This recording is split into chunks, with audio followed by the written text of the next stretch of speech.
बड़ बोहू सान बोहू आउ शाशु को एका बेलके घरे पशि एमिति हाणी देले। दर्शक बंधु संध्या समय थिला लोक हाउ जाऊ हेउथुले किंतु एही घर भितरु शब्द शुभा जाउथुला आउ मरिगली कही समस्त जेमिति चित्कार करुथिले। आउ देखिला बेलकु बड़ बोहू सान बोहू एवं शाशु को केही दुर्बृत्त घरे पशि एमिति हाणी पकाइछन्ति। हाँ आज्ञा टिके हॉस्पिटल दृश्य को देखि नियंतु केमिति मुंडरे बैंडेज गुड़ाई शाशु जाउची आउ एमिति शाशुଙ୍କ सहित एवं ताको बोहूଙ୍କ सहित घटना घटी जाइछि। ए वीडियो ए घटना सबुठी जेमिति चर्चार विषय पलटि जाइछि। दर्शक बंधु आपण देखुथुबा ए युवक जनक दुकान रे थिले आ ए युवकଙ୍କ स्त्री सान बोहू एवं तांको माँ घरे थिले छोट छोट छुआ मध्य थिले किंतु हठात ए युवकଙ୍କ निकटकू फोन आसीथिला आउ घरे केही खंडा धरी पशिछि बोली युवकଙ୍କୁ फोन रे कहा जाइथिला। पर दर्शक बंधु युवक जनक दुकान रु घर को जाई देखिला बेलकू समस्ते रक्त जुड़बुड़ हेई छटपट हेउचंती। घर सारा बिछे हेई रक्त पड़िछि आउ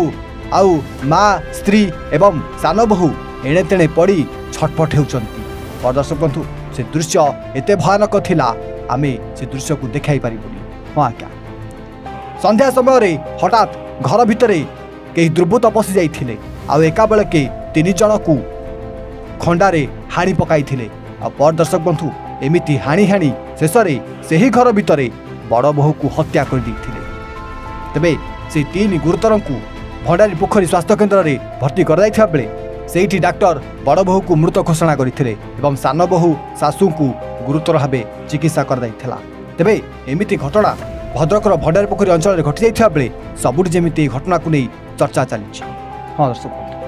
भंडारी पोखरी थाना देवपदा गाँव एमिति किसी घटना घटवा बेले बड़ बोहू को डाक्टर मृत्यु घोषणा करचंती सान बोहू एवं माँ को डाक्टर गुरुतर भावे चिकित्सा करचंती। आउ से घटना को नहीं 4 जन युवकों को पुलिस अटक रखी अधिक पचराउचरा करुछि। तेबे एमिति केमिति घटिगला आउ काहेकि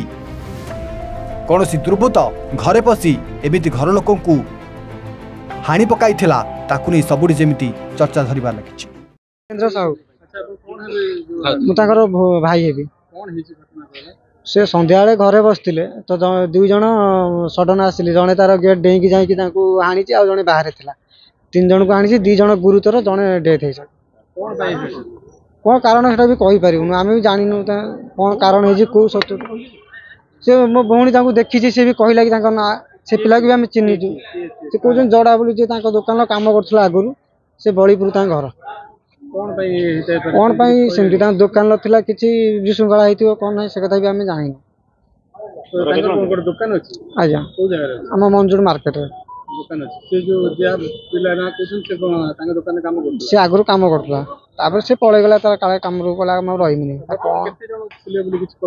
से 2 जन आसते जड़े गेट बाहर रहा आ जड़े गेट डेईकी जाइए हाणी चाखुर हाणी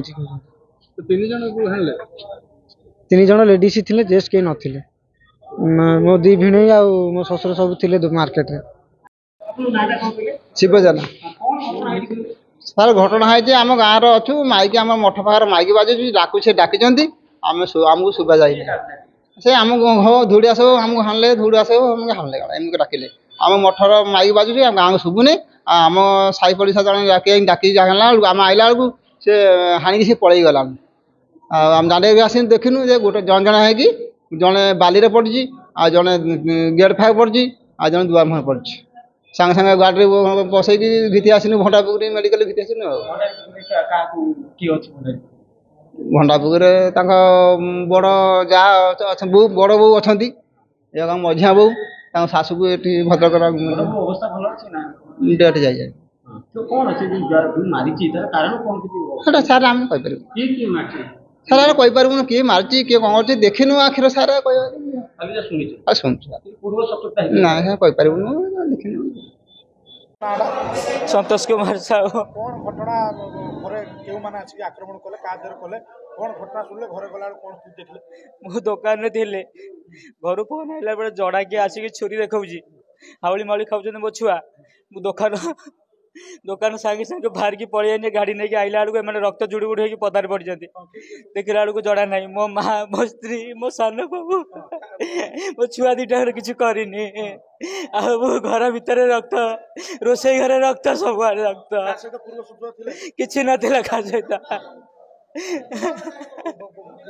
ଆପଣ ଶୁଣିଲା ବେଳକୁ ଆଇଲା ବେଳକୁ କିଛି ନା आइला बेलू जड़ा नहीं कि कहीं ना ଆପଣଙ୍କୁ ଫୋନ କଲେ मो स्त्री मत फोन कले जल्दी आस गोटे जड़ा जाकू देखा मैंने किए तुम दुकान में जी गोटे थिला गोटे आगुरी गोटे पिला से जड़ा देखा मैंने जड़ा तो बर्तमान आसिक हांडी देगला कहीं जणी आसला कहते ଆଗରୁ କାହା ସହିତ କିଛି किसी शत्रु ना ଛୁଆମାନେ ଥିଲେ छुआ मैंने से बस किसी